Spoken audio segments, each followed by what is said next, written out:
You know, I don't even know what to say.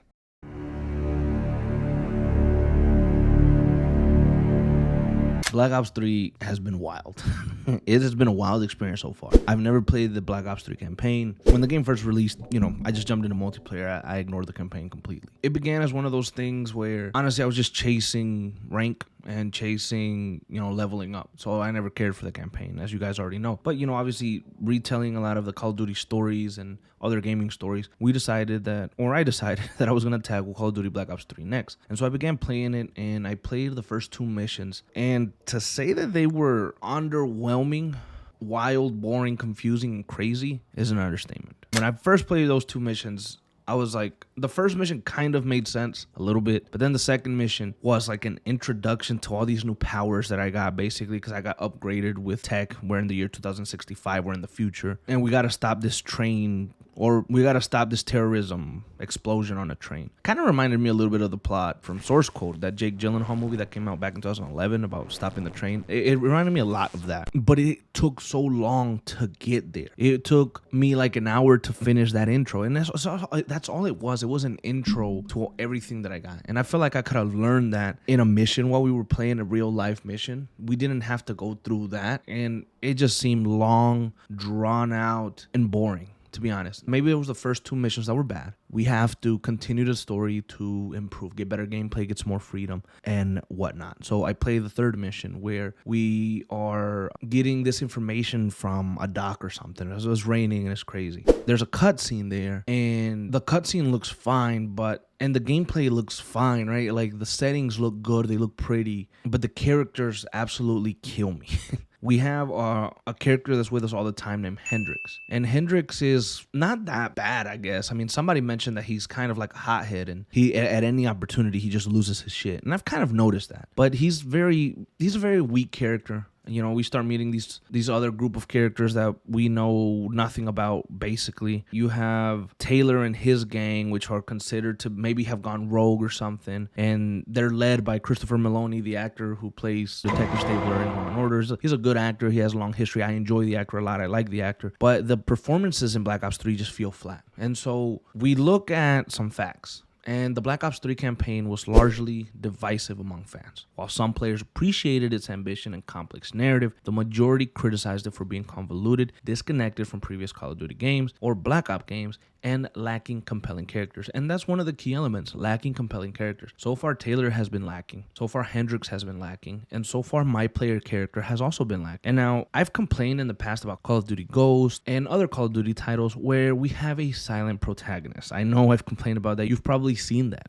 I don't like silent protagonists sometimes. I think, at least most of the time, they kind of piss me off because things happen around us that I'd like for us to react to or conversate on. Well, the player character, and I'm obviously playing as the male, his voice acting is, quite honestly, extremely weak. Involved a Winslow Accord Black Cyber Ops unit.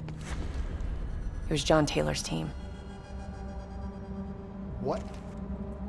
You think they had something to do with these murders? Now, I'm not shitting on the voice actor for the character. It just feels really bad. Like, Hendrix says something and Taylor says something. And then when our player character, because he doesn't have a name, but our player character replies, it sounds like he's in another room really, really far away, and he's like whispering into the mic. I don't know what was going on during these voice recording sessions, but it sounds like the player character is in a completely different place. He shows no emotion when he's talking. He shows no anything. There's nothing that he gives me that I'm like, oh yeah, he's a good character. The voice acting is not very well. To not be rude to the voice actor, because he's probably a very good actor in his own right and does other shows and other things, but this performance particularly is awful to listen to. It's awful. Like, I'm trying to find the words to not be fucking rude, but it sucks, and it disinterests me quite a lot. Now, the storyline so far has been confusing, like I mentioned. And if we look online and we read why, it states here that the campaign featured a heavily mind-bending cybernetic focused plot with unreliable narration, making it difficult for many players to understand. Now that is true so far, and I'm only 3-4 missions into the storytelling. And so now I gotta break down the story a bit to be able to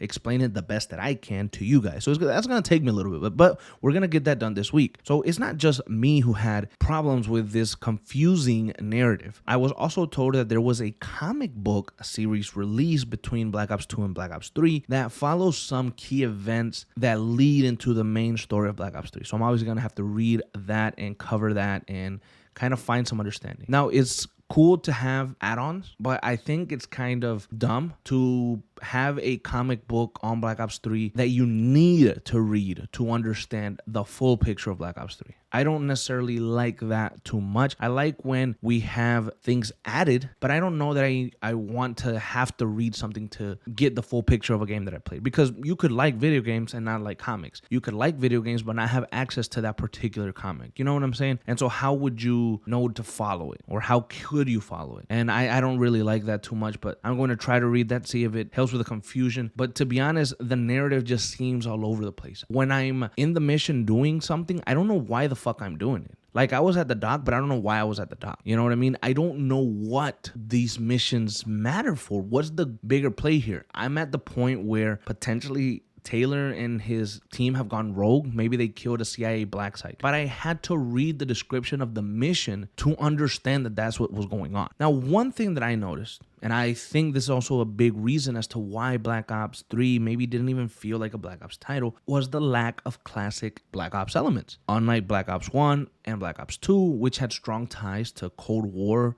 and some near-future military conflicts in Black Ops 2, Black Ops 3 was set in a distant, cybernetically enhanced future, 2065, and it felt disconnected from the previous two entries. It didn't necessarily feel like a Black Ops title. If we look at the time where Black Ops 3 released, you have Call of Duty Advanced Warfare, Call of Duty Infinite Warfare, and then you have Call of Duty Black Ops 3. The one thing that those three titles have in common is the futuristic narrative tale, the exosuits, exosliding, all that shit. That's what they have in common. So they're futuristic tales. Now, Advanced Warfare and Infinite Warfare didn't have connections to Modern Warfare or anything like that. At least none on the surface that I can remember. But those games work, man. Those games, honestly, they just work. They were linear stories, followed a bigger plot, and just went for it. And one could say that Infinite Warfare would have been the more, or should have been the more confusing game, because that one took place even further into the future than Black Ops 3. But it didn't. It was just executed beautifully. And Advanced Warfare and Infinite Warfare have two of the most beautiful campaigns that I've ever played in Call of Duty. So going from those two to Black Ops 3, holy shit, I could kind of see why the movement for futuristic storytelling kind of just wanted to die, because it was just awful.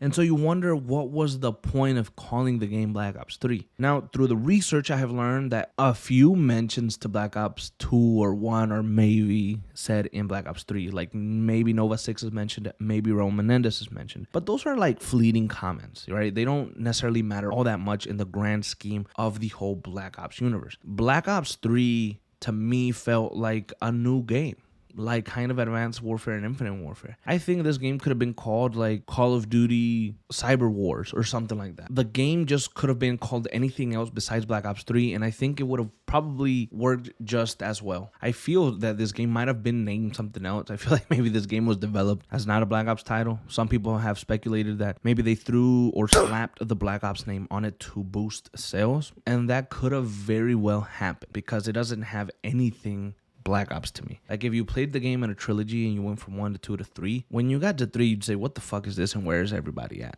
Like why didn't we follow a larger plot, with some of the same characters? Why didn't we just do like a 2-year time jump and meet some other people? It was awful.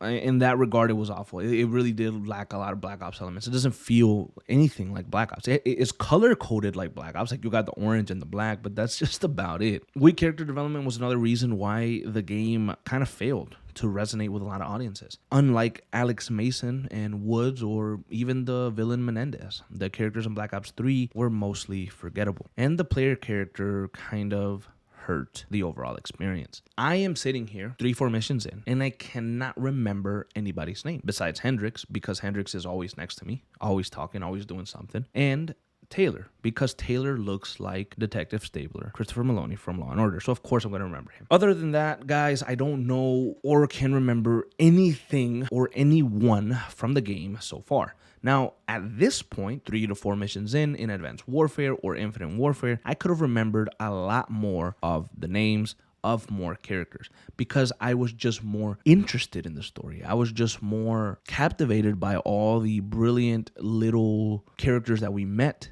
and how they kind of were important or resonated with me, right? And right now, nobody is resonating with me. Nobody is connecting with me. And character development so far has not been very well executed by Activision. Now, I wouldn't know this far in because I haven't played nor finished the game, but lack of a true villain also may have played a part in some of the criticism that it received. The game didn't have a strong central antagonist like Menendez or Dragovich or anyone else that you want to think of. As I'm playing it right now, I don't know who the main villain was in the first mission or why we even did that. I didn't know what the hell the terrorist attack was in the second mission. In the third mission, we kind of get the arrow pointed to, once again, Taylor's team may be going rogue. But we're supposed to care that Taylor's team has gone rogue, where he hasn't really done anything for us. One could say he maybe tried to save us in the first mission and then kind of talk to us a little bit in the second, but there was no real connection to the character. It kind of just, we met him and now we're supposed to care that he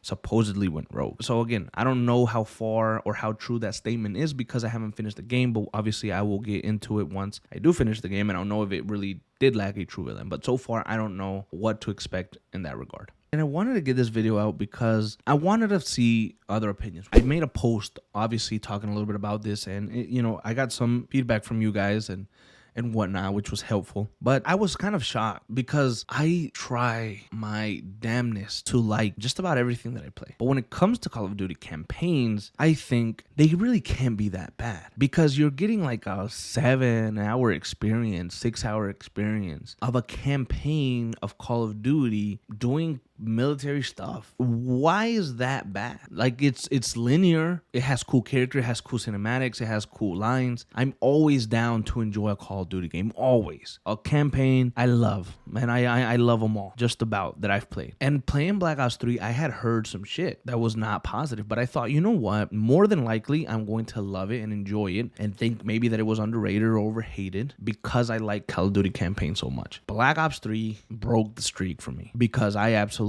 am disappointed with it so far. It feels like a slog to get through. It feels like it is taking every ounce of me to jump back in.